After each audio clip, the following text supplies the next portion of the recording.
So good morning, everyone. Good morning. And I would just like to mention again, like last Friday evening, that the speaker is not an authority. Or please try to see the speaker not as an authority. Somebody who's trying to convince you of anything, because that is not the Buddha's way. We're investigating together, and I mean that, together as spiritual friends, as Sangha. The true meaning of Sangha means spiritual community. It's not just monks and nuns. The Sangha means everyone. So we can inspire and support each other. So I'm only a Kalamamita, Kalamamita, spiritual friend. And the Buddha also said that, I'm not a guru, the traditional guru that you worship, and touch his feet and accept everything that the guru says. So the Buddha was such a radical teacher. Not only the way he taught, but what he taught. So radical.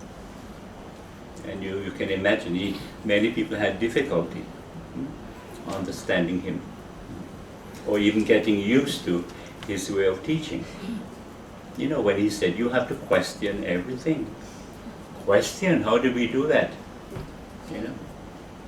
Because it's so easy just to accept what somebody is saying, right? You follow that person. Including what to believe, how to pray, even what direction you face in when you pray. Because they believe that, right? Different directions. You did special prayers according to what direction you faced.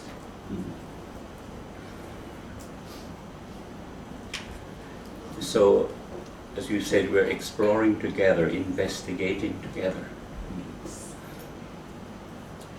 And as we said, it's so easy to cling to certain beliefs, certain ideas, because they give you a sense, give you some comfort, a sense of security. Even although those beliefs are not really secure, you're not sure, but by clinging to a belief or idea, it gives you some confidence. You know what I mean? I believe this, I believe that. Yeah, of course, it gives you some confidence, to deal with the uncertainty of life, and of course the great mystery of death, as we spoke about last Friday. Who was not here last Friday? Who was not here last Friday?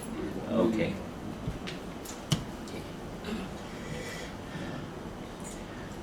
Maybe you're afraid to listen to the great mystery of death and the unknown.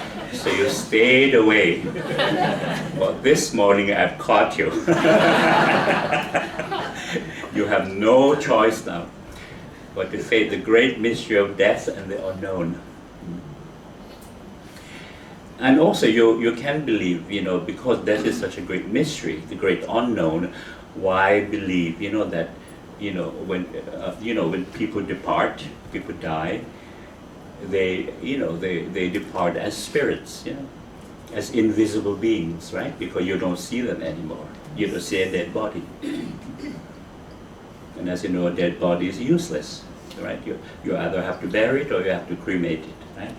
It's like that.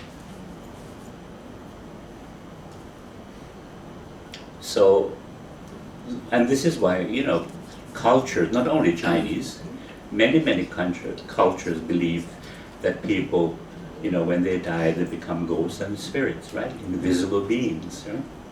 Because you can't see them, but by believing so, you can make offerings, make offerings to them.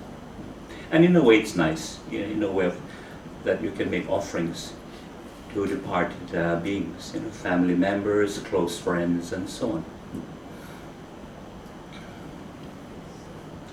But sometimes the power of the imagination, controls us, and then we have all these fears.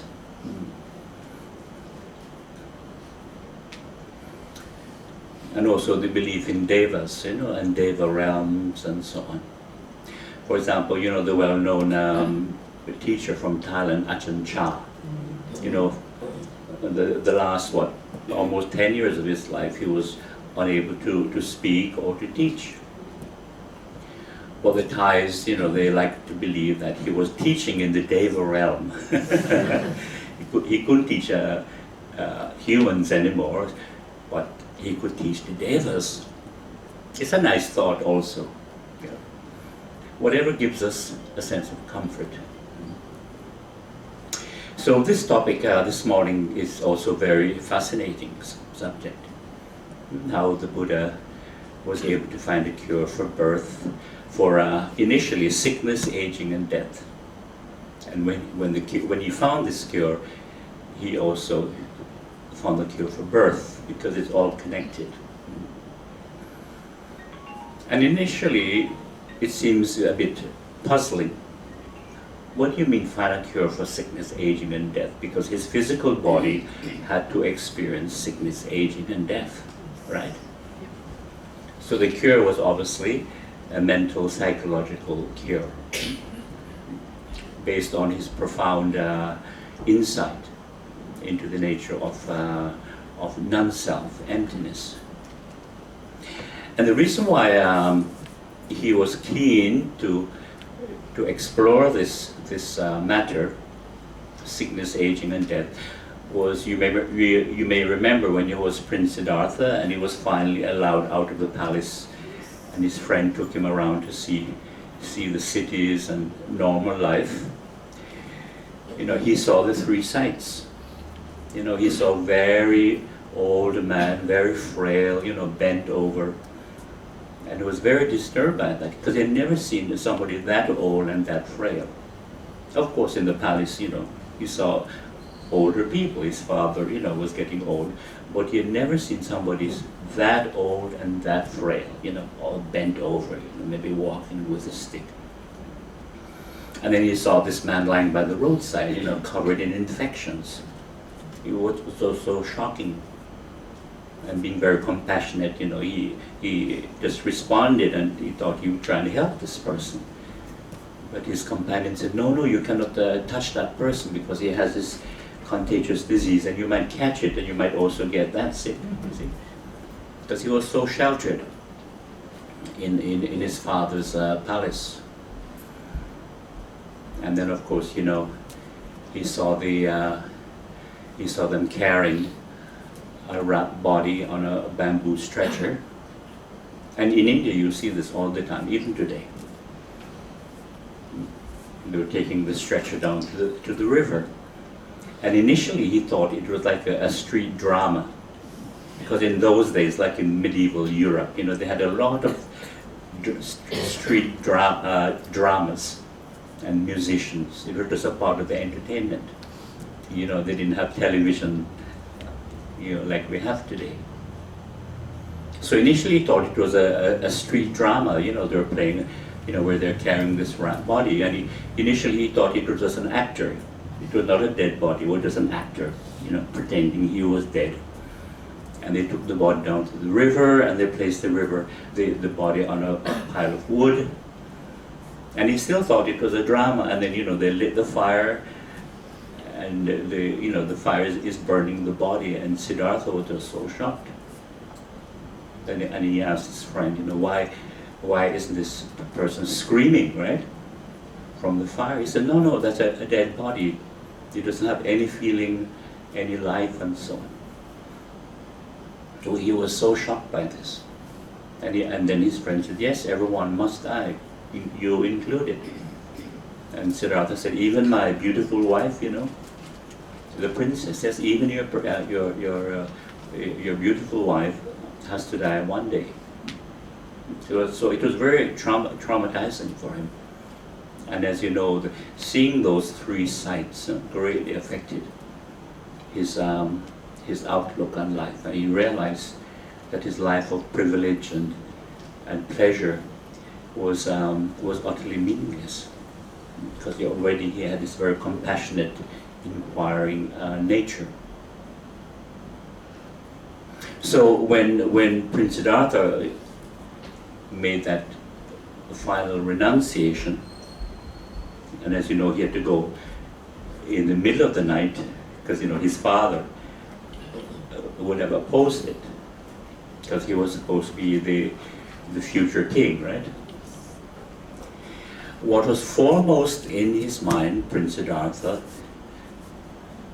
was how can I find a cure for sickness, aging, and death? That is why. That was the foremost thing in his mind. And eventually, when he became the Buddha, the enlightened one, he was able to find this cure. As I mentioned initially, you wonder, how can you find a cure for sickness, aging, and death when his physical body had to experience those things? So it had to be a psychological, mental cure based on profound wisdom and understanding. So sometimes people think, he must have found some magic medicine, So, these medicinal plants in the forest. He found some magic medicine that could cure sickness, aging, and death. So to understand this cure, when he realized the truth of non-self, that there's no permanent self in the body, then he began to reflect on the body, and he realized that the body was not a personal thing. Because normally, the way we're conditioned, we see the body as me and mine. Me and mine. And as you know, if somebody praises the way you look, you're very pleased. And if somebody criticizes the way you look or insults the way you look or what you're wearing, you see how upset you get. And in North American culture, when people meet each other, the first thing they always say, "Oh, you're looking so nice today." It's all flattery, all flattery. Yeah. And as you know, when you become addicted to flattery, to hearing nice things, you're very afraid of the opposite, right? Of people insulting you. Yeah. Yeah. Or you look, terrible, you look ugly, or what you're wearing, and so on. And of course, every time we look in the mirror, we think that image is who we are. And half the time we're not pleased with that image, right? Too fat, too thin, right? I'm having a bad hair day, we say. Hair is looking terrible. More wrinkles, turning gray. And in my case, my beautiful long hair started to fall out. Lot of fear, anxiety. And sometimes you look in the mirror and you say, okay, today I'm not too bad, I'll never win a beauty contest or become a fashion model, but today I'm okay. But 2 days later, you look in the mirror and said, "Oh my God, I look awful."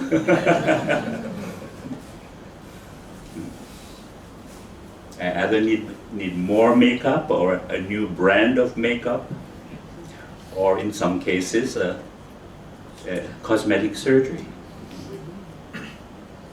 And in some cultures, cosmetic surgery is very, very popular. It's like an obsession.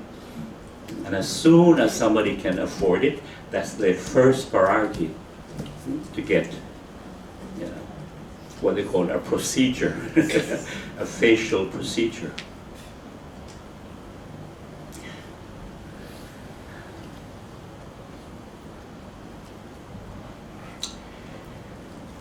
So when the Buddha realized the truth of non-self, that there was no permanent self, that the self was only a conditioning in the mind, that it was not something permanent, then he started to reflect on the body. And he said, for example, if If you tell the body not to get sick, does it listen to us? Right? It doesn't. The body will get sick due to certain conditions. It's like telling the body not to feel tired, not to feel hungry, not to go to the toilet. You see, the body does all these things whether we like it or not, because it follows its own natural laws. And of course, if you tell the body not to age, not to die, the body will age and it will die. So then the Buddha realized that this body does not belong to me. It's not me, it's not mine. But rather it belongs to nature. Or more precisely, it belongs to the changing conditions of nature. Because things are always changing. And as I mentioned, when you investigate, you begin to see that we are actually a process of body and mind, rupa and nama. And that's why we're alive. We're alive because we're a process. And if we were not a process, we wouldn't be alive, not even for 1 second. But as I said, we tend to overlook this fact, this very obvious fact, simply because we're social creatures, and we use language, and we use labels, I, you, he, she, and we use names. And names are just social labels, for easy identification. Tango, Bhante. They are only social labels. Just like the I, it's just a social label.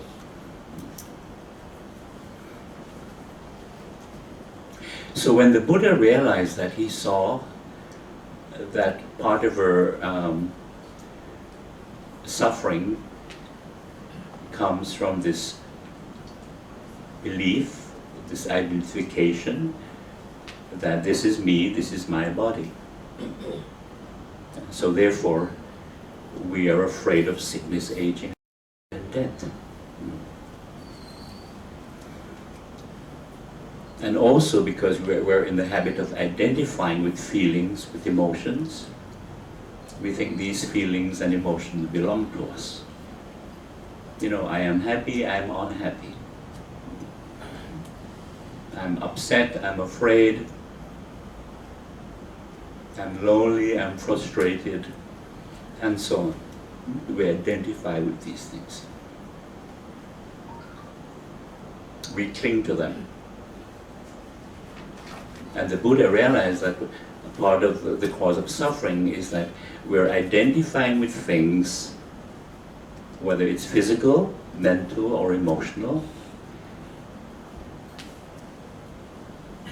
with things that are impermanent, that are changing. So if we identify with anything that's impermanent, changing, naturally we have suffering. Worry, anxiety, frustration, even anger.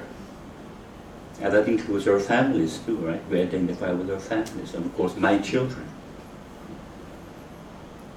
But then when you reflect, you realize that even your children, they don't belong to you. And if you're being too protective or too possessive of your children, when they get to teenage years and they get rebellious, then you realize these little monsters, they don't belong to me. Where did they come from? Whatever the cute, sweet little children that I once knew. Yeah, because children also belong to nature, the changing conditions of nature. And they also have to experience sickness, aging, and death. Whether it's through accident or through sickness, and of course, old age is like that.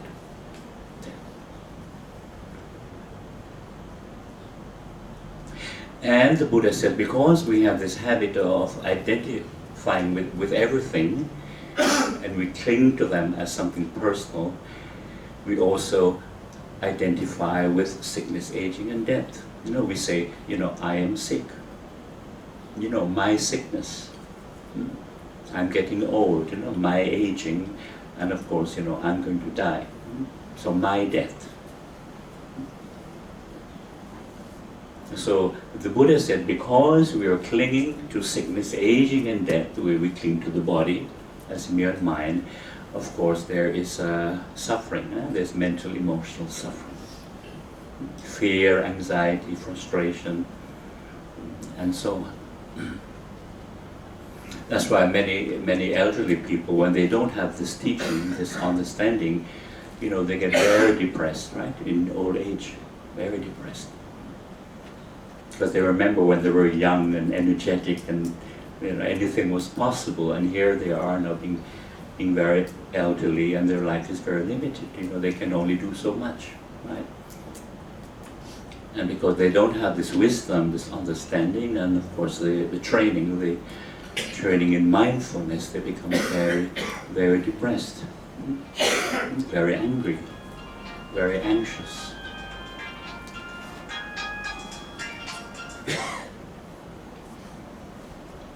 Thank you. Yes.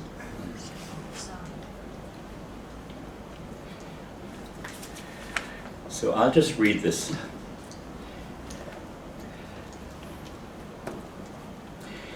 We must reflect on life until we realize that suffering arises from grasping and clinging. Birth, sickness, growing old, and death are conditions of nature. They are not suffering where there is no attachment to my birth, my sickness, my aging, and my death. At the moment we are grasping at birth, sickness, aging, and death as ours, as a personal thing. This is incorrect view caused by habitual conditioning. If we don't grasp and take things personally, they are not suffering. Birth, illness, aging, and death are only bodily changes. With right view, right understanding, birth, illness, aging, and death disappear, only changing conditions of nature. And the my disappear at the same time, that grasping, identification. There is no longer any I or my, and this condition is not suffering. It is peace, acceptance, freedom, and non-attachment, non-identification. This is the way to overcome birth, sickness, aging, and death. No one and nothing can free you but your own understanding. So does this teaching make sense? Does it make sense? Yeah. That's it. When initially you're puzzled, how is it possible? But when you hear this teaching and you reflect in it, then you see the wisdom in it. And again, this is where the mind training comes in. Mind development, because you can see more clearly, you can accept it. But if your mind is still reactive and deluded, you cannot accept this teaching, because there's fear, there is anxiety.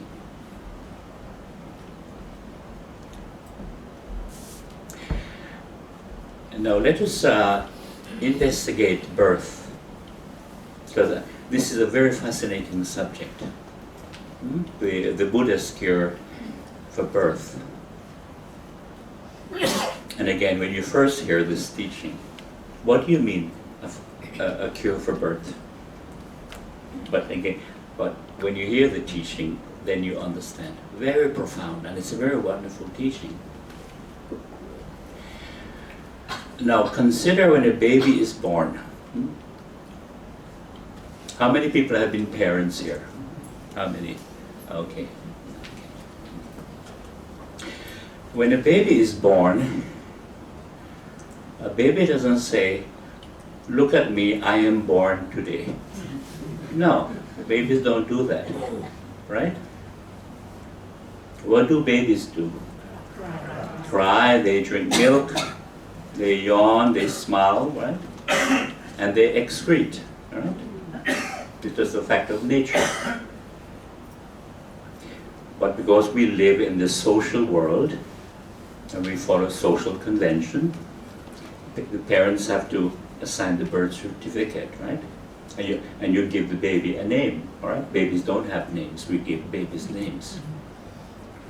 because that's our social convention. And of course, time of birth and date of birth. But a baby is not aware of these things, right?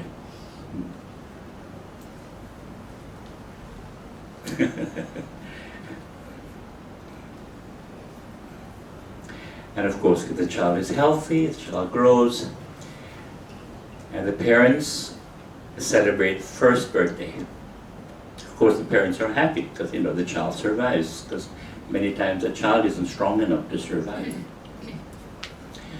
But to a young child, a first birthday has very little meaning, right? And then you have second birthday, third, fourth, and so on.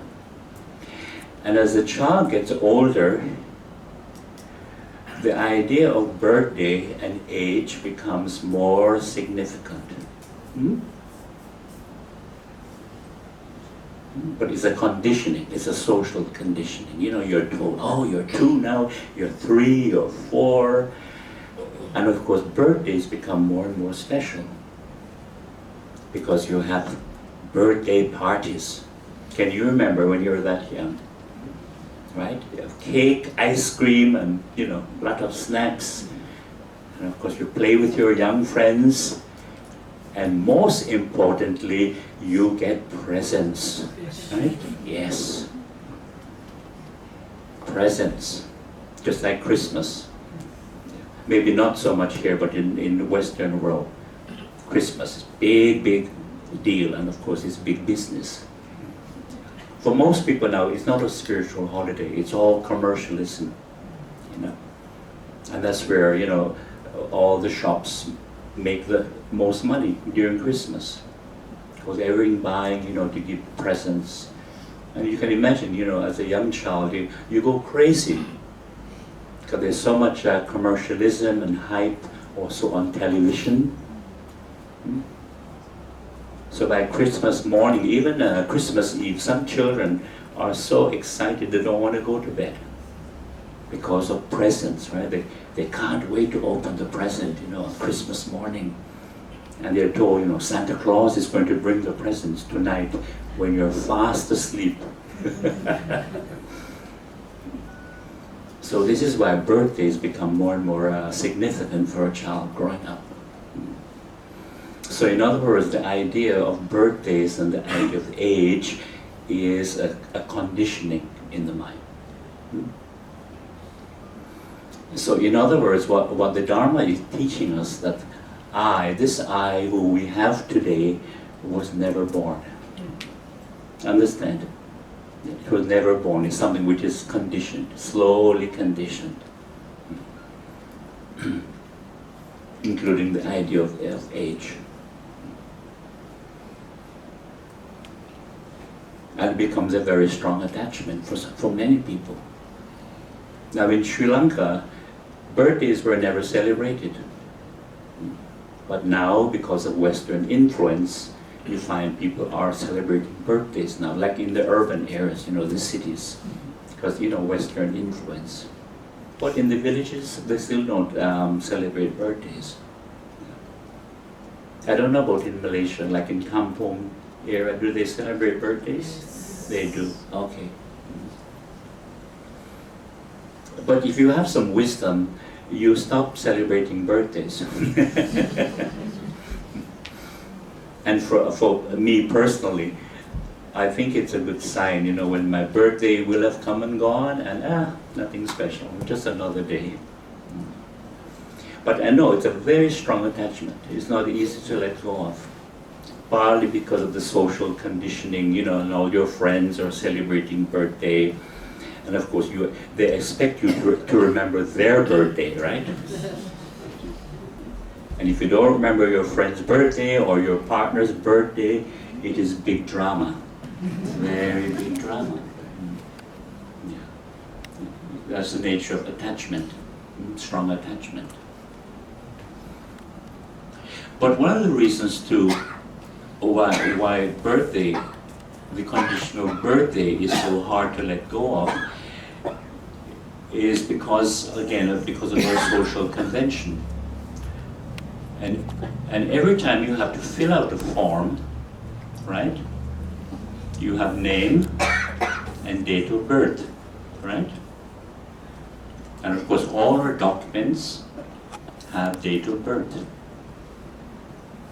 So in other words, we humans have to keep reaffirming this illusion that we were born on, such and such a date. That's because of our social convention.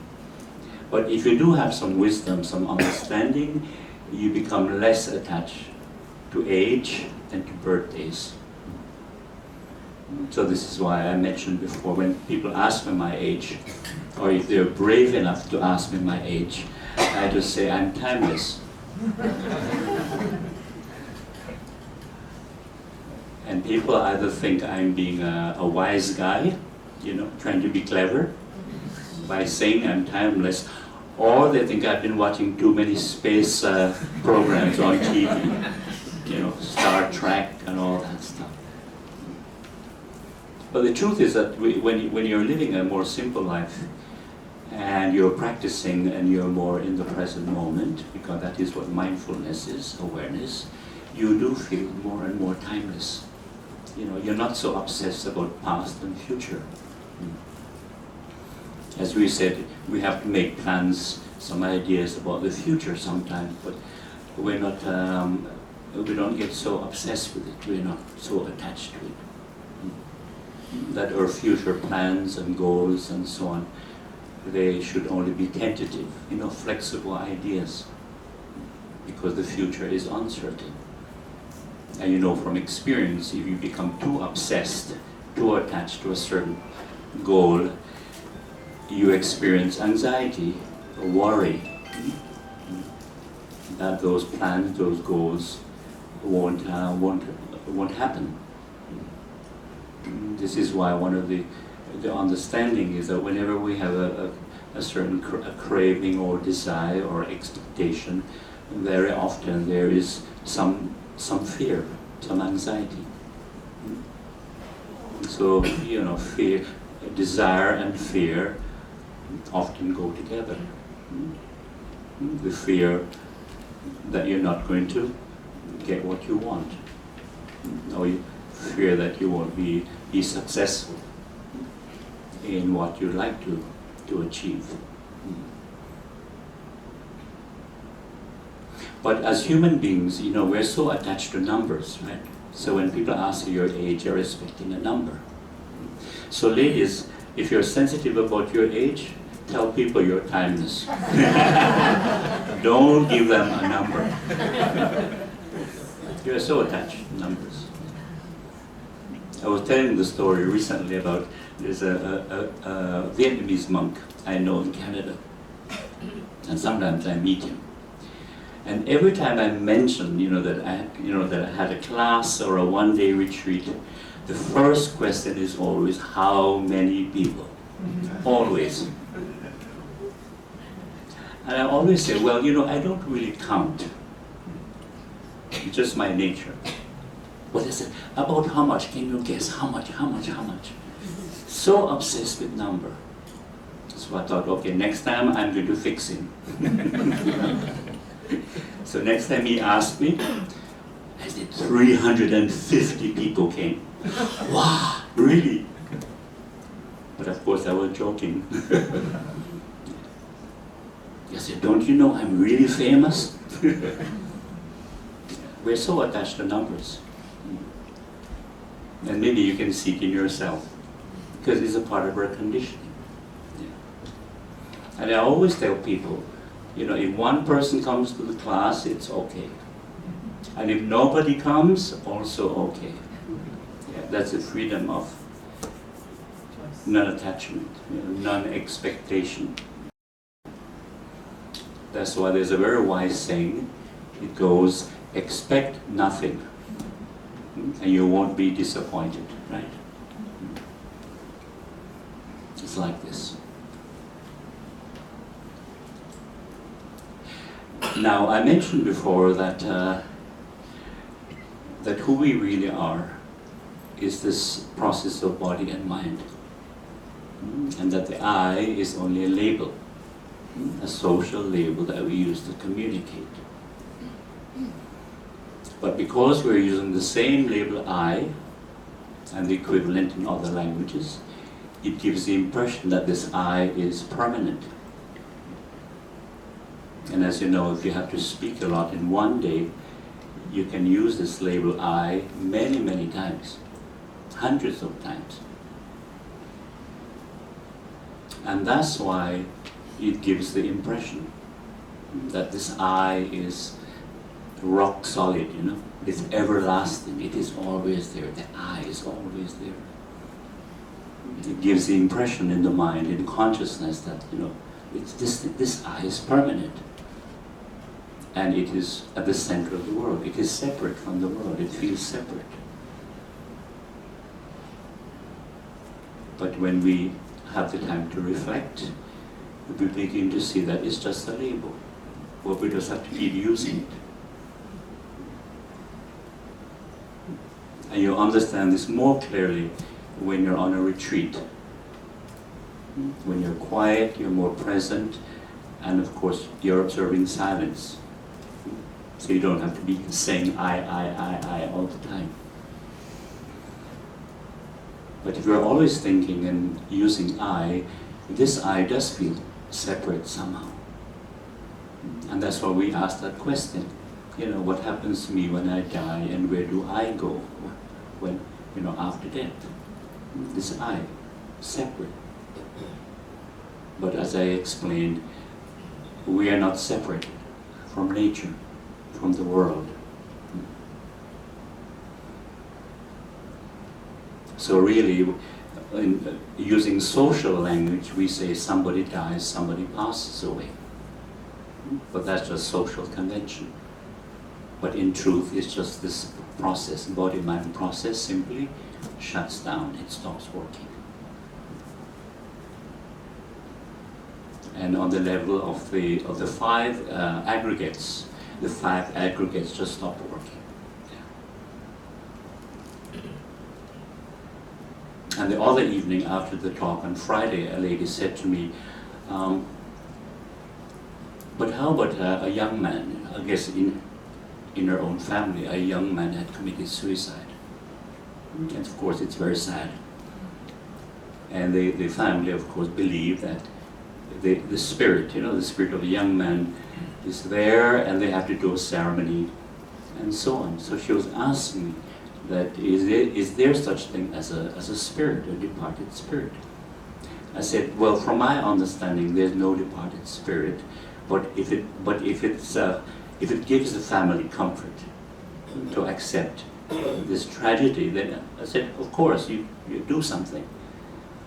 But it's really the family who benefits from this tragic loss. So while I mentioned these five aggregates, I would like to give you a simple example of these five things working.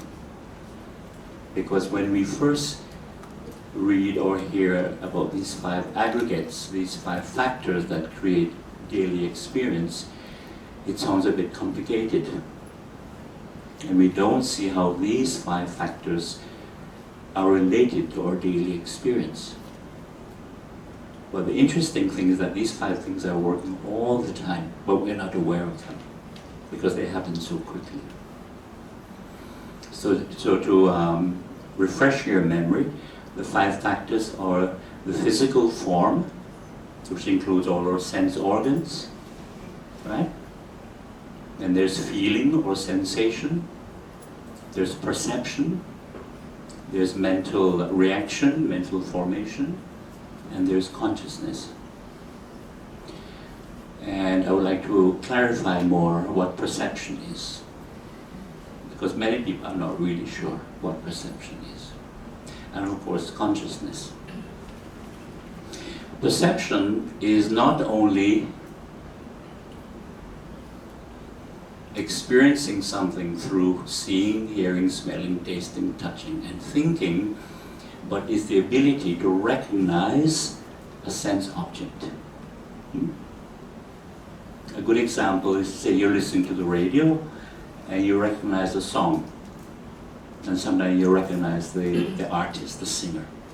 That's perception at work. Your ability, not only are you hearing, but you're recognizing the music, the song, and the artist. So in other words, perception is related to memory. Right? You're able to recognize something because of memory, previous experience. Just like when you taste something, you recognize a certain flavor, certain taste. And the perfect example of this in this part of the world is the smell of durian. Right? You can all relate to that. Because if you leave Malaysia and you start traveling around the world, even North Pole or South Pole, if you smell durian, you know exactly what it is, right? No doubt. That's the power of perception, right? You recognize it. And I always find it interesting when I visit Chinatowns, because you know in North America we have large Chinatowns, like in Toronto, Vancouver, New York, and San Francisco. San Francisco has the largest of all. And these Chinatowns, you can see all the fruits from Southeast Asia. Of course, you see durian, rambutan, manggis, of course, mangoes now. And a lot of, say, the white Americans or white Canadians, when they see these fruits, they have no idea what these fruits are. But when you see those fruits, you know. And I know, because I've been here. It's like that, the power of perception. And another good example, and I'm sure you've all had this experience, say you're meeting a friend downtown somewhere, and it's crowded, and there are many people coming and going, and of course you're waiting for your friend, and you see so many faces, right?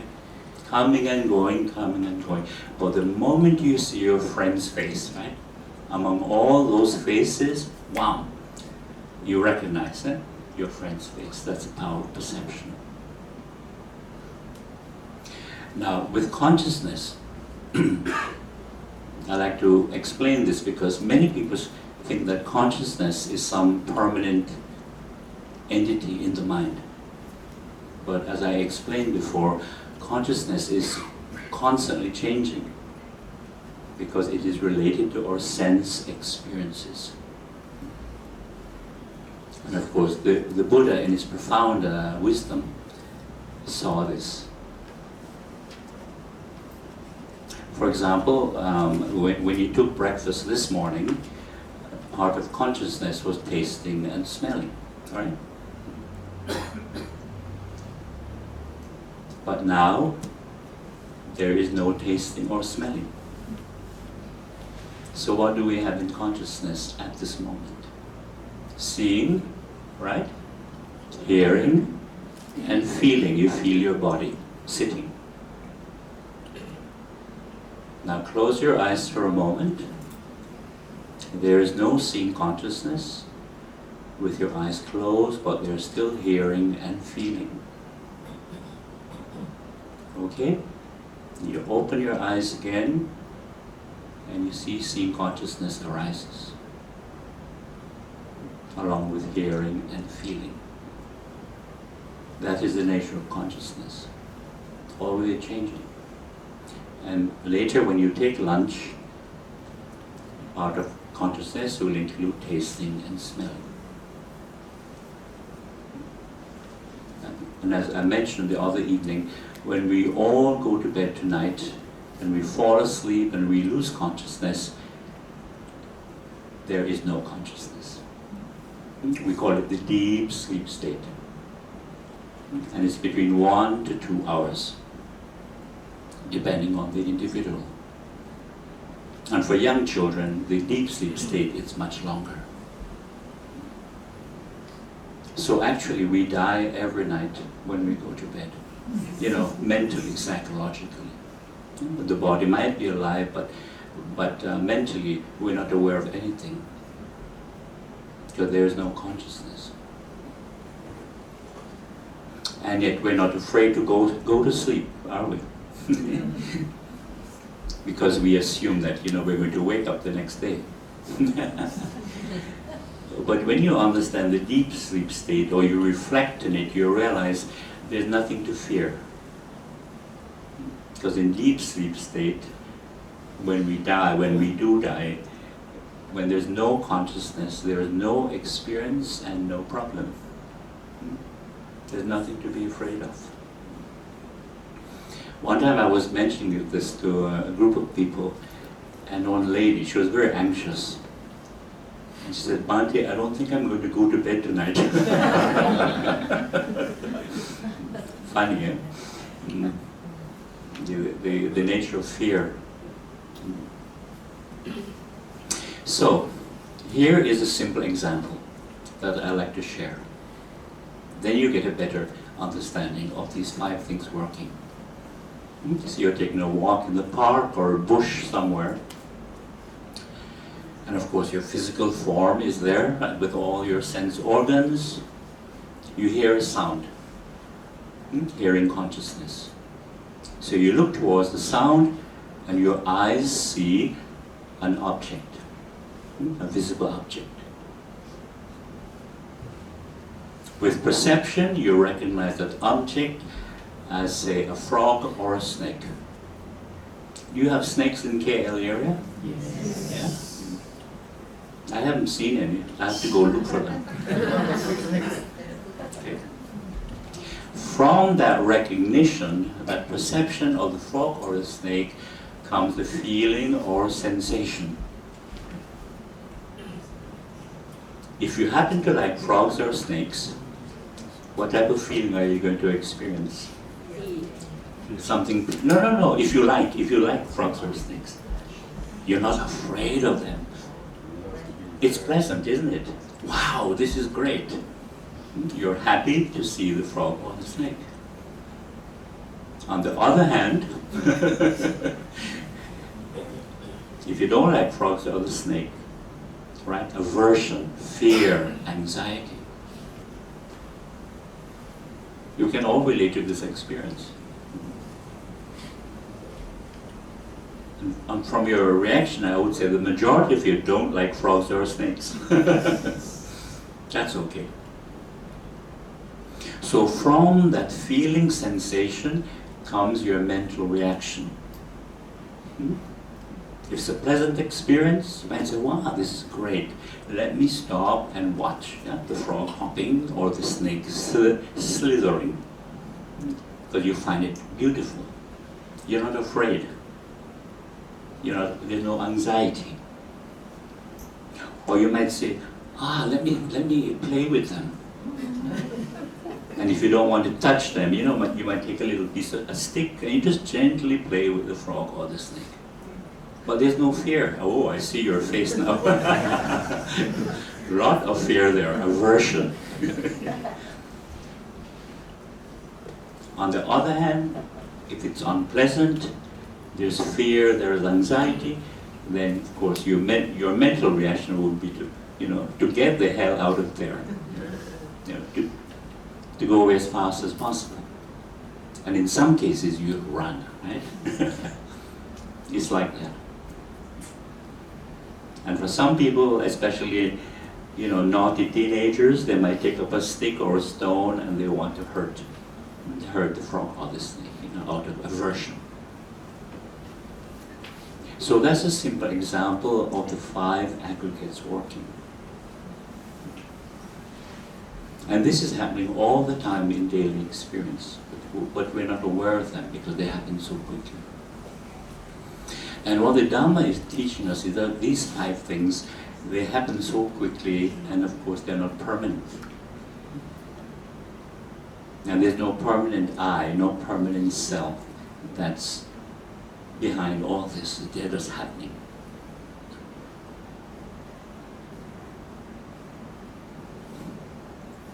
And also, we begin to see that these 5 aggregates, these 5 factors of experience are interconnected, interrelated. Means they happen together. And I say this because one common mistake many people have or misunderstanding is that they say that when we die, consciousness continues after death. But if you understand this teaching, you cannot separate consciousness from the other four aggregates. You understand? Because they are interdependent, interconnected. It's like you cannot separate your nose from your face. Right? Your nose is a part of your face. Like your eyes, eyebrows, chin, and so on. But we do this for two reasons. One is just wishful thinking. We want to believe something continues, which is very comforting. And the second thing is that we're stuck in thinking. We don't have the understanding, the wisdom. And this is where you see how thinking is very limited to understand things that are very deep. Because thinking can only see things in isolation and see things in fragments. It cannot see the whole. How things are interconnected, interdependent. So this is why when you investigate, you have to really train your mind. Go beyond this reactive thinking. And you see things deeply. Then you see the truth of things.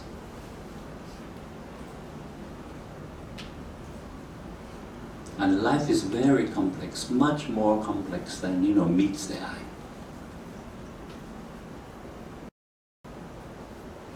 And one of the aspects of wisdom is to understand this, that things, nothing and no one exists as a separate, independent entity.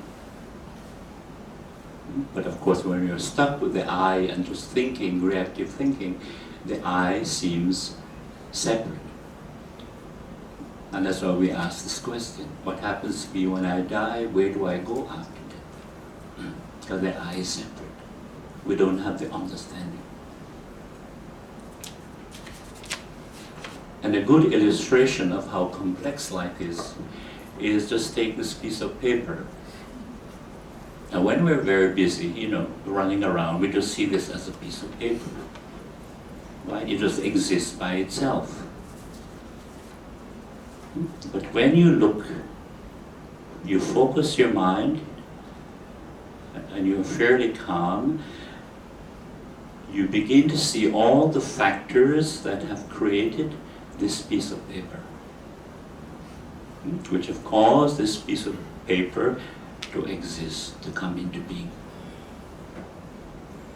The first thing you see is the tree, because that's where paper comes from. And some people have even forgotten.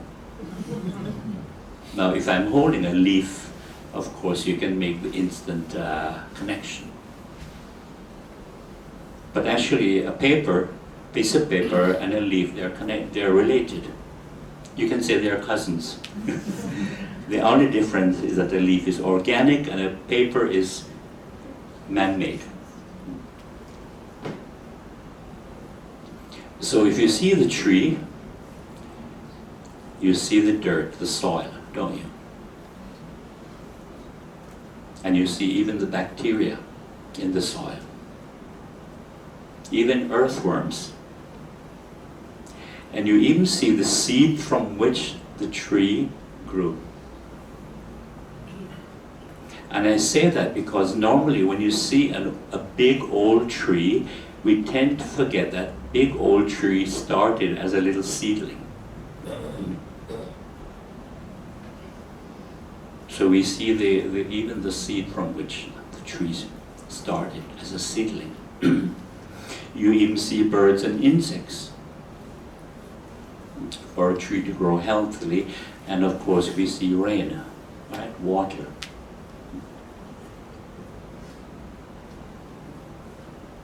And if you see the rain, you see clouds. And if you see clouds, you see oceans, rivers, and lakes. Now, a few minutes ago, if I had said to you, look here, look at this paper, do you see clouds? You would think I was crazy, right? But now do you see clouds? You see the clouds? That's right. Because without rain and clouds, the tree, the paper, could not exist.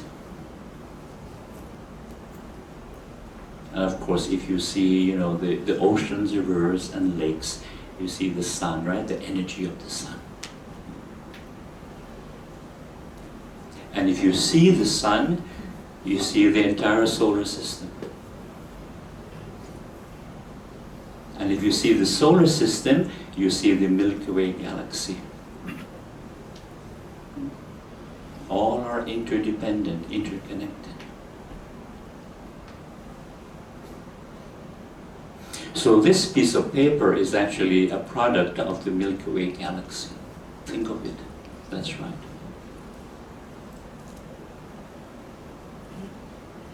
Just a moment.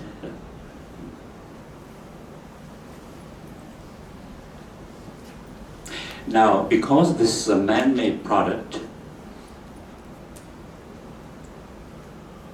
you have to take the human factor into consideration.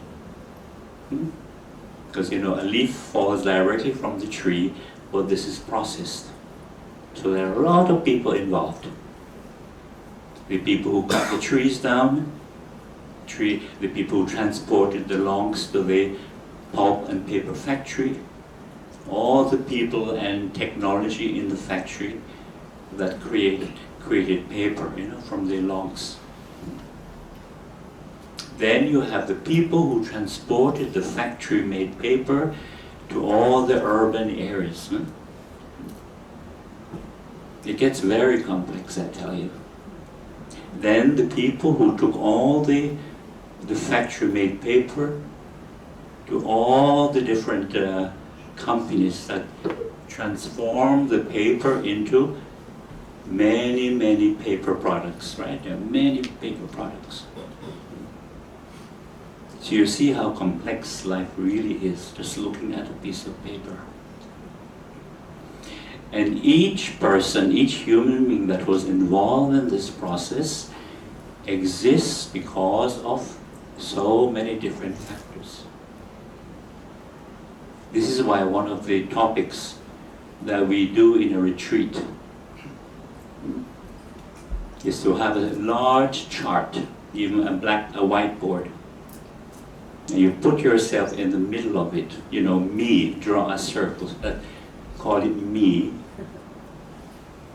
And you connect all the things that have caused us to come into existence. And you realize how complex the web of life is. Think of it, even our direct descendants, parents, grandparents, great-grandparents. You calculate just our direct descendants, you'd be surprised. 2 parents, 4 grandparents, 8 great-grandparents, right? 16 great-great, grandparents, and you go up from 16 to 32, 64, then of course you have 122, then it goes up. You'll be amazed. After a few generations, you're up in the thousands. And this is just our direct descendants. Think of all our aunties and uncles, all our cousins, then great aunties, great uncles, great cousins. The web of life is extremely complex.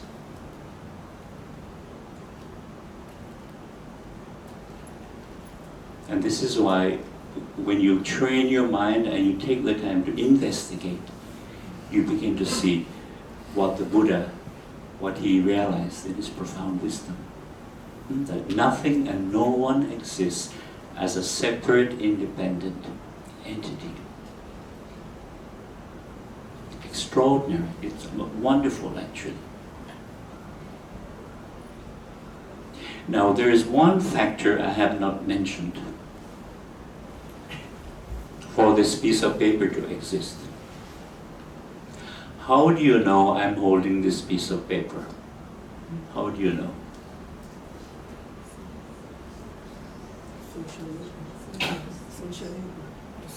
Social labor was the paper. No. How do you know I'm holding the paper? That's right. Awareness, consciousness. That's right. That's right. So your consciousness, your awareness, in this case seeing consciousness, is also involved, right? Because if you fell asleep during this talk, you wouldn't be aware that I'm holding the paper, right? It's a very wonderful reflection. Very wonderful. Yes, sir. I think we die in this world. Let's say you go to a different world, you go to understand there are 9 different worlds. This part world. So the body can be go to different world. Now the body is only this world. You cannot go to other world. Only the spirit what is there can go. Only 9? 9 different world. This is part of the world. The body is here. The spirit can move. Just say, go to different world. How do you go to different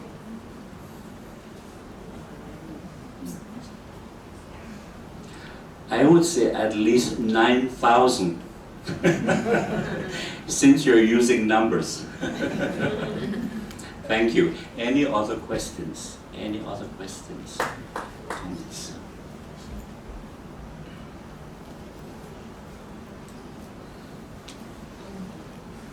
Bhante, you did mention today about community in terms of what we see in terms of the paper.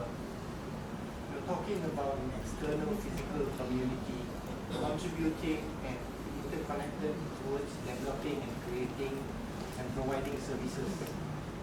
I'd like to bring the attention inward and try to configure a different community which we hardly talk about.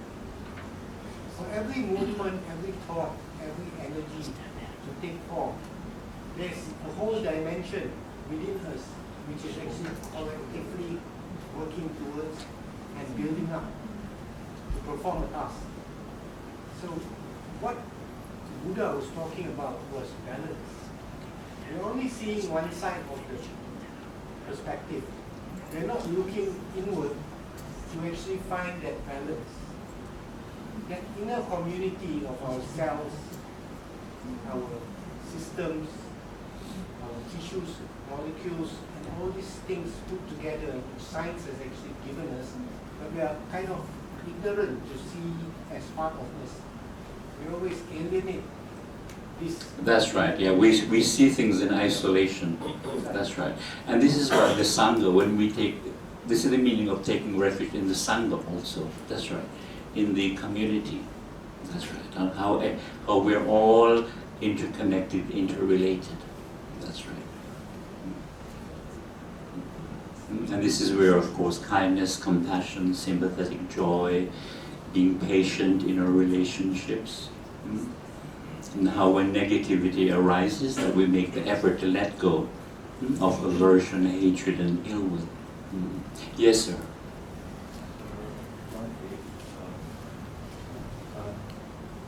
When a person passes away, right, they take immediate form immediately, or else in the detailed reason there is a line for 45 days or whatever it is. So what's the view on that? I'm sorry, but I don't have this belief. I don't have this belief. I know sometimes people ask me about, what is it, 30 planes of existence? Is it 30? Or 30? Yeah. Because I wasn't brought up with this belief, but I know some people really believe it. So I said, okay, if you believe, that's fine. Whatever makes you happy. As I say, whatever floats your boat. But I don't have that belief. Yeah. But at the same time, you know, in Jamaica where I grew up, we have a saying, it says, belief kills and belief cures. Belief kills and belief cures. Because I always tell people, you can believe anything you like. You're free to believe. But in the end, if you're following the Dhamma, the most important thing is mindfulness, present moment awareness. Because it's only through present moment awareness that we're able to overcome dukkha, mental, emotional suffering, conflict, and so on. most important thing. So you can believe anything you want to believe. And some people still believe the world is flat, which is okay. Because as I mentioned, there are some parts of the world, when you look outside, it is very, very flat. Not even a bump, not even a little bump in the sky. Yes, sir. What about a person who was born blind and born deaf? Does he have eye consciousness or the sound consciousness? Do we experience it? Since born blind, so when he's an adult, does he experience eye consciousness and sound consciousness? Have you ever asked a blind person about this? What is their experience? No, I'm serious.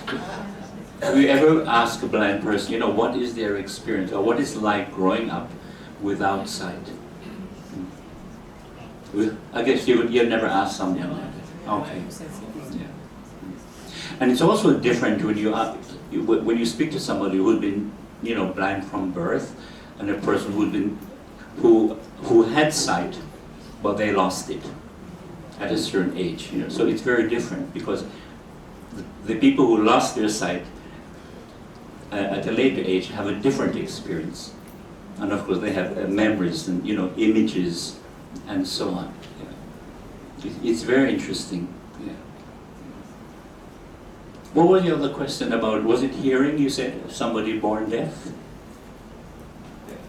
Mm. Mm. What I mean is, since he's born deaf, born blind, Mm. you don't understand whether he experiences eye consciousness Mm. or sound consciousness. Mm. He have never heard of sound. Right. So if a normal person would ask him about sound, then he will be short of two aggregates. Of course, because they can't relate to those experiences. Only three aggregates. Yes. Did you ever see a movie? Of course, this is a long time ago, but who knows? Maybe it's on TV these days. It's called The Miracle Worker. And it's a true story about Helen Keller, the lady Helen Keller. She became a very well-known person, but she was born blind and deaf. But she became a very well-known person through her writing, through Braille, of course. She learned Braille language. And the movie was about how this teacher, she was so dedicated. And you can imagine Helen Keller as a young child being unable to see and hear. It was so difficult to communicate with her. But this one teacher was so compassionate. She made the effort to communicate with her, and it was through touch. Not through seeing, not through hearing, but through touch. And then she taught her, just holding her hands, sign language, fundamental sign language. And then she improved, and then eventually they were able to communicate through touch and sign language. It's a wonderful, wonderful story. And then Helen Keller, as I said, became a very well-known writer about her experiences. Yeah.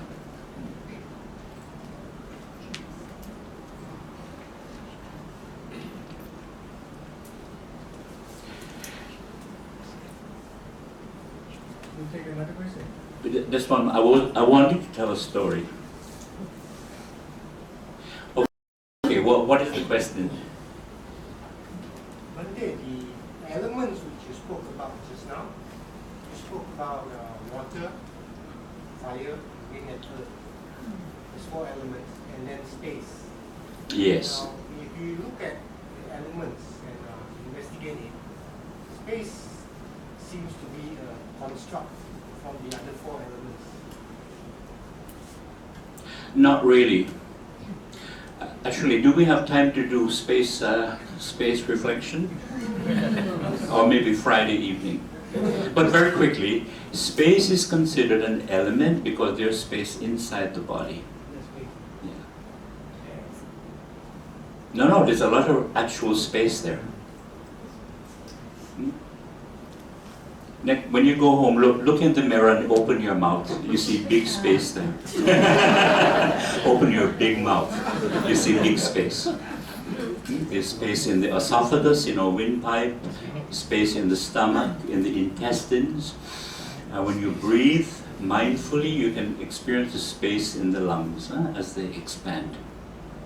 Okay, there's space in the ear cavity, which allows hearing to take place, hearing consciousness. And of course, space in the nostrils, which allow breathing, in-breath, to take place. And when the mind becomes more silent through meditation, you experience spacious awareness, because awareness is spacious by nature. But if the mind is busy, preoccupied, we cannot experience that space, right? Because thoughts take up all the space in the mind.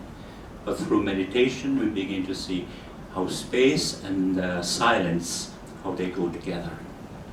And we are existing in the space of this room.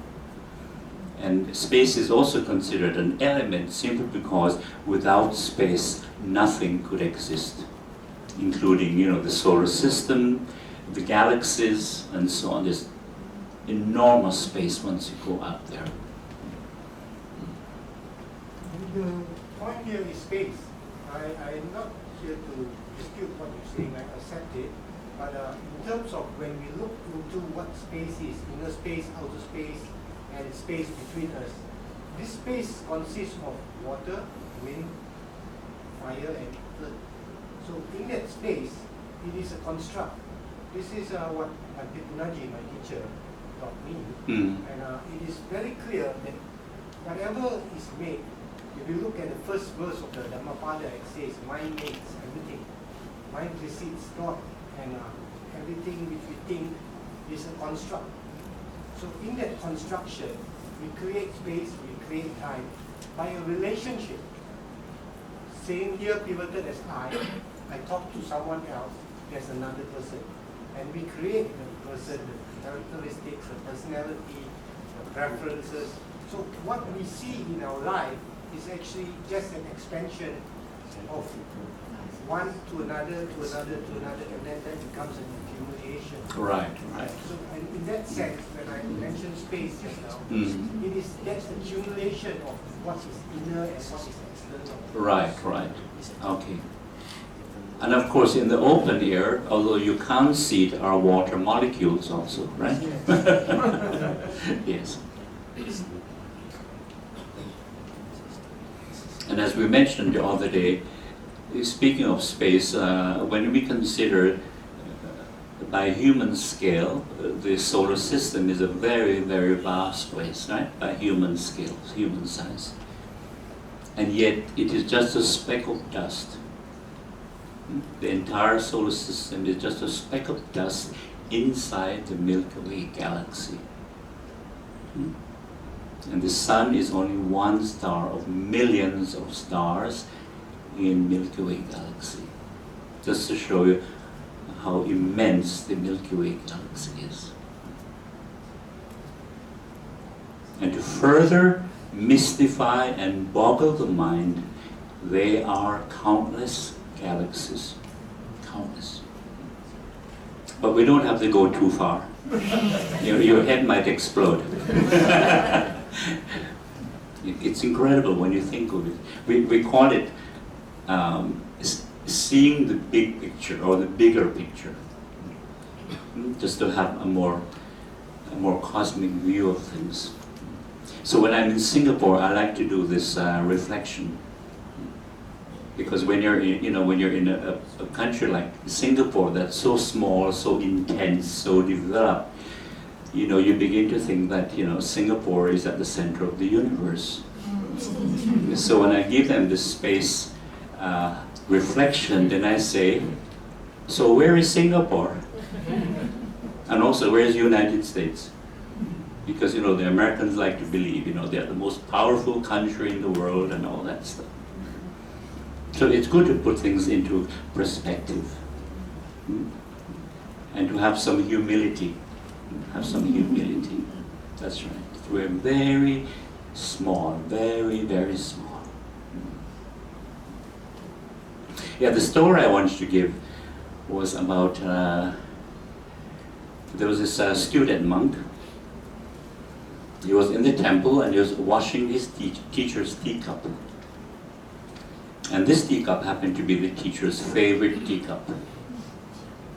And that day he wasn't being very careful. Maybe in a hurry. The teacup slipped from his hand, fell on the floor and broke in several pieces. You can imagine, he started to worry now.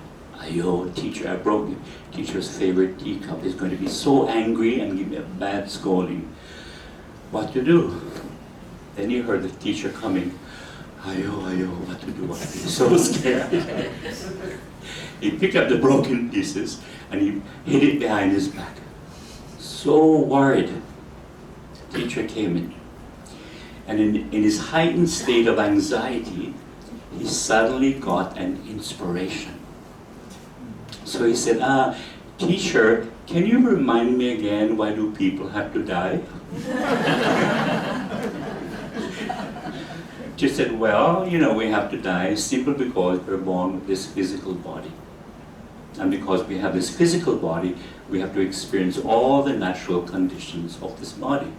Because in truth, the body does not really belong to us. It's not a personal thing. It just belongs to nature. As I just said, the changing conditions of nature. It's just a temporary shelter. We have to take care of it as best as we can, but we can't get too attached to it. And so we have so long to die, and then there's a time, we have so long to live, and then there's a time for us to die. When this student heard a big smile, he produced a broken, teacher, I'm very sorry, it was time for your teacup to die.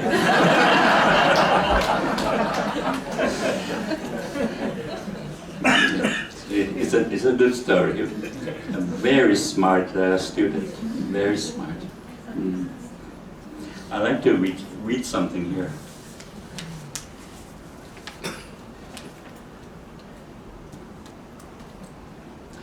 Intelligence is not the mere capacity of design, remembrance, and communication. It is more than that. One can be very informed and clever at one level of existence and quite dull and ignorant at another level. Mere knowledge, however deep and wide, does not necessarily indicate intelligence. Capacity or talent is not intelligence. Intelligence is sensitive awareness of the totality of life. A life with its many problems, contradictions, ironies, sufferings, paradoxes, joys, and also its illusionary changing nature. To be aware of all this without choice and without being caught by any of its issues, and to flow with the whole of life with kindness and compassion is intelligence. Everything on earth, on this beautiful planet, lives, dies, comes into being and withers away. To grasp this whole movement of life requires intelligence. Not the intelligence of thinking or books or knowledge, but the intelligence of loving kindness and compassion with its sensitivity. Death is not some horrific thing, something to be avoided, something to fear, to be postponed, but rather something to be with day in and day out, to see the arising and passing away of phenomena. And out of that understanding, that perception, comes an extraordinary sense of love, mystery, joy, and immensity. That's by J. Krishnamurti, very profound teacher.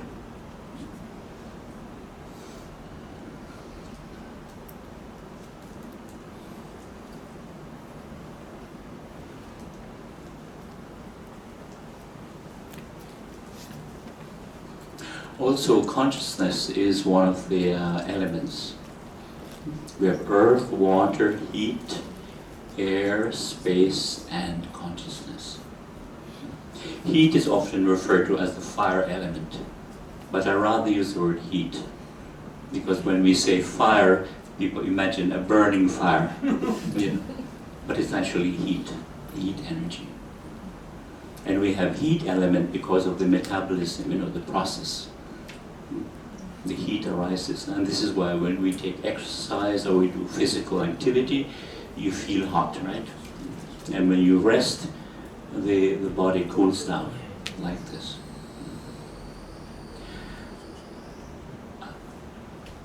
How many of you have touched a dead body? How many of you have touched a dead body? Okay. And when you touch a dead body, what do you notice? It feels cold, that's right.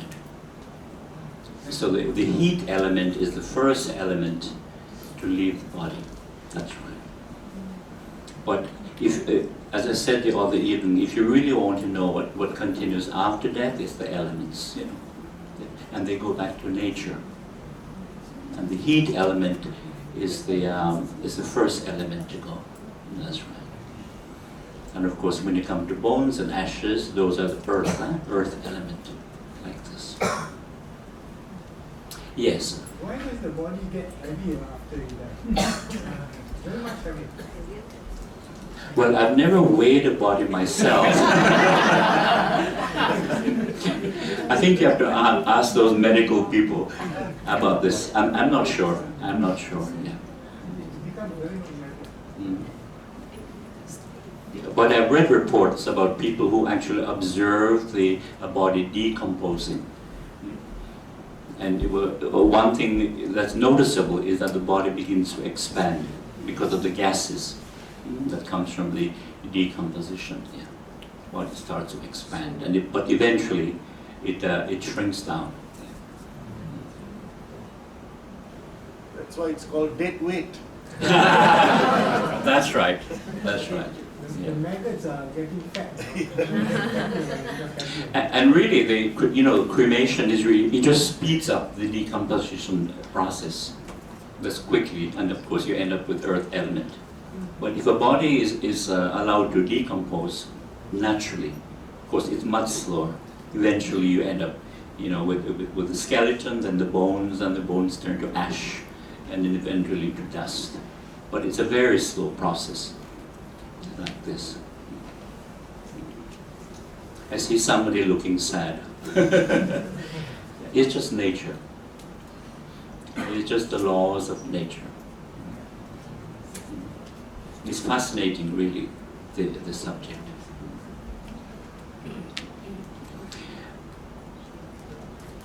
One day I would like to speak with you individually to ask you one question. The same question. If you had a choice to go somewhere after death, where would you like to go? I think that would be an interesting book. That would make a very interesting study. Because I'm sure all of you have a different destination. I like this. For the native North Americans, they like to believe, their concept of heaven is to go to the great hunting ground in the sky. Because hunting the buffalo was one of their favorite pastimes and a way of survival. So some people who like Pizza Hut or McDonald's, you can imagine what their concept of heaven is. The great McDonald's in the sky. Or Pizza Hut. Or Kentucky, right? Kentucky. I once spoke to a friend, and he's one of those people who love golf. That game is, and golf is one of those games, you either love it or you don't like it. It's like durian, right? And he said to me, his concept of heaven is to be able to play golf 24/7. And free membership. Of course. For some people it's, high-speed internet. 24/7. And it's all free. We project our attachments, our likes and so on.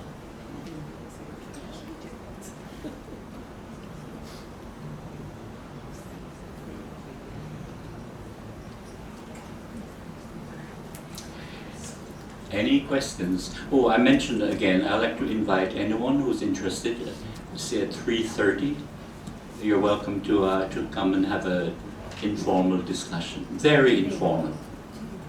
3:30. Every day or today? Today and tomorrow too, yeah, tomorrow. Tuesday also, Monday, Tuesday. Yeah, here it could be arranged. Yes. Yes, yes. And bring durian, okay? I'm actually the unofficial durian king. Unofficial. No, I have. I'm just joking. No, somebody recently brought me durian snacks. But believe me, my first encounter with durian was not very pleasant. But I was adventurous. And my family in Sri Lanka, they said, you know, be patient. Just try the flesh. Most of the strong smell is in the skin. So I started just to try, and I was holding my nose.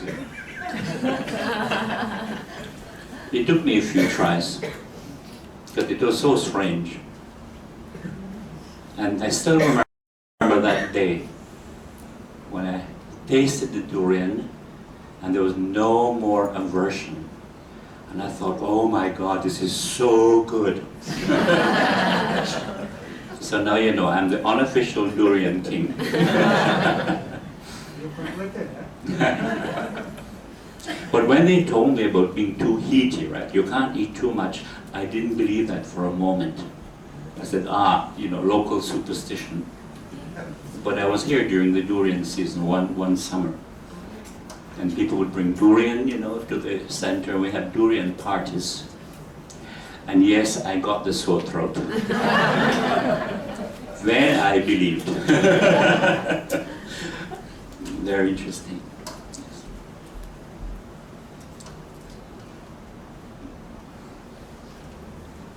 It is very heaty when you take a lot. Yeah, if they drink a lot of water, with salt water, then you use the heat. That's one more right. question I want to ask you, Bhante, regarding about this karma. They always talk about we have created a lot of bad effects, a good karma from the past. Can meditation reduce the effect of the past karma which you have created? Past karma from where? It depends on what you're talking about. Is it from a previous life or in this life? And present life, sir. Because, as I mentioned before, maybe you didn't hear, for me, past lives, it's about this life. Because from we're young, we have been through many lives. And if you could look at all your photos, from childhood until now, you can see this truth. We never look the same, do we? We're constantly changing. Because we're a process. So for me, past life can be yesterday, 2 days, last week, last year, and so on. So for example, I'm here today because of past karma. But not from a previous life. But it was, many years ago when I decided to go to India in 1975. So that I can see as past karma. I decided to go to India. And because I went to India, I was able to have some awakening experiences, and I encountered the sublime teaching of the Dhamma. That's right. So for me, this is karma.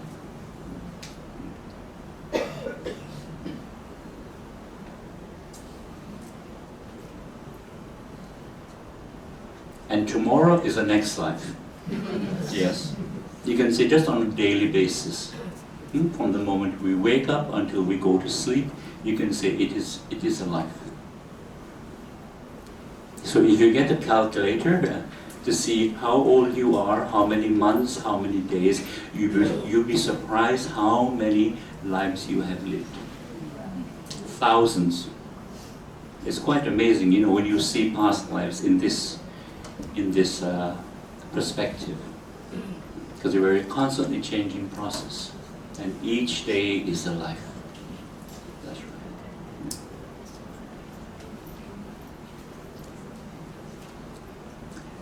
Okay, so I would like to wish you a pleasant day. May you all be well, happy, and peaceful.